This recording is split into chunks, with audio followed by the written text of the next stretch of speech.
सर्वप्रथम सर्वांना श्री स्वामी समर्थ। उद्या 4 तारीख दत्त जयंती, शिवाय मार्गशीर्ष महिन्यातला गुरुवार। आता दत्त जयंती आहे आणि पौर्णिमा सुद्धा आहे, मार्गशीर्ष महिन्यातला गुरुवार सुद्धा आहे। आता आपल्या मनातल्या इच्छा पूर्ण करण्यासाठी उत्तम असा हा दिवस आहे, तो म्हणजे पौर्णिमेचा, दत्त जयंतीचा, मार्गशीर्ष गुरुवारचा। आणि हा दिवस जो इतका महत्वाचा आहे, तर त्या दिवसाचं सोनं करून घेणं हे आपल्या हातात आहे। आता काय करायचं आहे, आणि सर्वात महत्वाची गोष्ट, तुमच्या घरात जर का प्रत्येक महिन्याची तुम्ही सत्यनारायणाची विधी करत असाल तर अतिशय उत्तम आहे। आणि जर का तुम्ही करत नसाल तरी पण उद्या मार्गशीर्ष महिन्याचा गुरुवार आहे, शिवाय पौर्णिमा आहे, त्यामुळे उद्याचा दिवस जर तुम्हाला सत्यनारायण करायचं असेल तर उत्तम असा हा दिवस आहे। त्यामुळे उद्याच्या दिवशी तुम्ही सत्यनारायणाचे विधी नक्कीच करू शकता। जिथे भगवान श्री हरी विष्णूंची पूजा केली जाते, तिथून माता लक्ष्मी कधीही काढता पाय घेत नाही आणि ते दोघेही जोड्यातच आपल्या घरात स्थिर रूपी वास करत असतात। त्यामुळे तुम्हाला जर का सत्यनारायणाचा विधी करायचा असेल तर उद्याचा उत्तम दिवस आहे। उद्यापासून कायम वर्षभर तुम्ही करू शकता, किंवा 5, 7, 11 कितीही सत्यनारायणाची विधी तुम्ही करू शकता। माझ्या घरात सुद्धा मी प्रत्येक महिन्याची सत्यनारायणाची विधी करते आणि अतिशय मन प्रसन्न होतं। कधीही काहीही न मागता सर्व काही मिळतं, मागण्याची कधीही वेळच येत नाही, कारण माता लक्ष्मी आपल्याकडे नक्कीच भरभरून आपल्याला आशीर्वाद देत असते। आणि त्यामुळे उद्याचा सत्यनारायण कुणीही चुकवू नका। आता उद्या जर का आपल्या मनातली इच्छा पूर्ण करायची असेल तर काय करायचं आहे, सकाळीच उठायचं आहे। उद्या शक्यतो लवकर उठा। उठल्यानंतर तुम्ही स्नान करा, त्यानंतर तुमच्या घरात मंदिरात तुम्ही जी काही पूजा करत असाल उद्याच्या दिवशी ती करून घ्या। त्यानंतर भगवान श्री हरी विष्णूंची पूजा असेल तीही आटपून घ्या।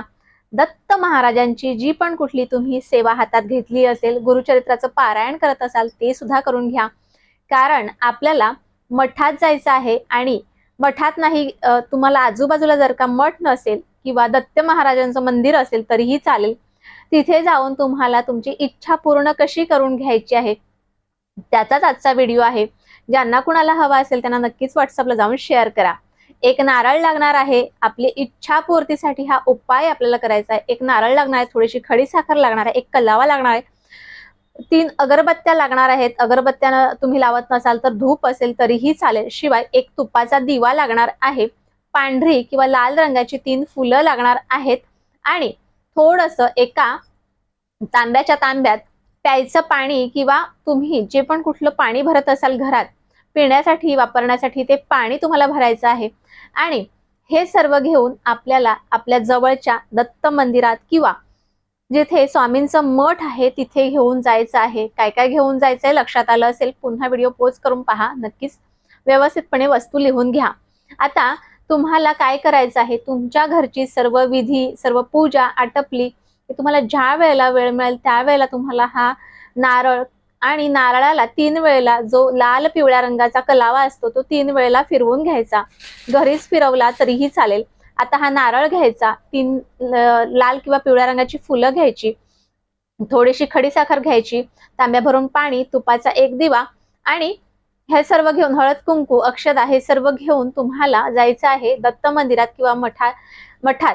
आता तिथे बघा, सुरुवातीलाच आपल्याला उंबराचं झाड, ज्याला औदुंबराचं झाड असं म्हटलं जातं, त्या औदुंबराच्या झाडाजवळ जाऊन तुम्हाला प्रथम पूजा तिथे करायची आहे।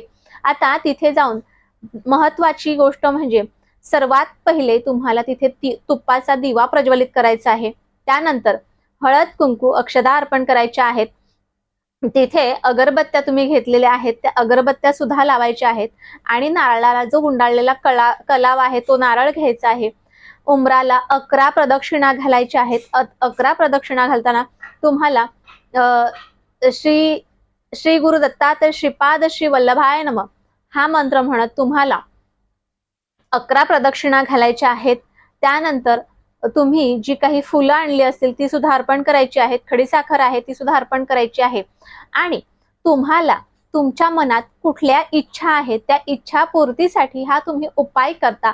ते उपाय तुम्ही कशासाठी करता, तो उपाय करताना तुम्ही ती पूजा करताना तुम्ही हा जो नारळ अर्पण करणार आहात त्यावेळेला तुमच्या मनातली जी काही इच्छा आहे ती इच्छा तुम्हाला औदुंबराच्या झाडाला म्हणून दाखवायची आहे, नमस्कार करायचा आहे आणि त्यानंतर आपल्याला हा उपाय इथे पूर्ण झालेला आहे. आता इथून तुम्हाला पुढे जाऊन आपल्या मठात किंवा दत्त मंदिरात तुम्हाला जाऊन दर्शन करायचं आहे, परंतु प्रथम पूजा ही औदुंबराच्या झाडाखाली करायची आहे. तुम्हाला इच्छापूर्तीसाठी हा उपाय करायचा आहे. त्यामुळे अगदी पॉझिटिव्ह रित्या आणि हा सर्व म्हणजे ज्यांना कुणाला हवा असेल तो कुठल्याही इच्छेसाठी, परंतु चांगल्या इच्छेसाठी हा उपाय करू शकता. उद्याचा दिवस अत्यंत महत्वाचा आहे. सर्वांना माझी कळकळीची विनंती आहे की उद्याचा दिवस कुणीही मिस करू नका. तुमच्या मनातल्या नक्कीच चांगल्या इच्छा पूर्ण करण्यासाठी उद्याचा दिवस आहे. त्यामुळे सगळ्यांनी अगदी भरभरून प्रत्येक लोकांनी आपले अनुभव सुद्धा शेअर करा आणि प्रत्येकाने उपाय सुद्धा करा. तर उद्याचा दिवस खूप खूप महत्वाचा आहे आणि उद्याच्या दत्त जयंतीच्या मार्गशीर्ष महिन्याच्या गुरुवारच्या आणि उद्याच्या पौर्णिमेच्या सर्वांना खूप खूप शुभेच्छा. असाच दिवस शुभ आणि चांगला प्रत्येकाच्या जीवनात येवो. प्रत्येकाने घरात सुख समृद्धी नांदण्यासाठी काही उपाय नक्कीच केले पाहिजे. आजचा छोटासा व्हिडिओ तुम्हाला कसा वाटला मला नक्की कळवा. व्हिडिओ आवडल्यास लाईक शेअर सबस्क्राईब मात्र जरूर करा. पुन्हा भेटूया अशाच एका नवीन व्हिडिओ सोबत, नवीन विषयासोबत. तोपर्यंत सर्वांना श्री स्वामी समर्थ.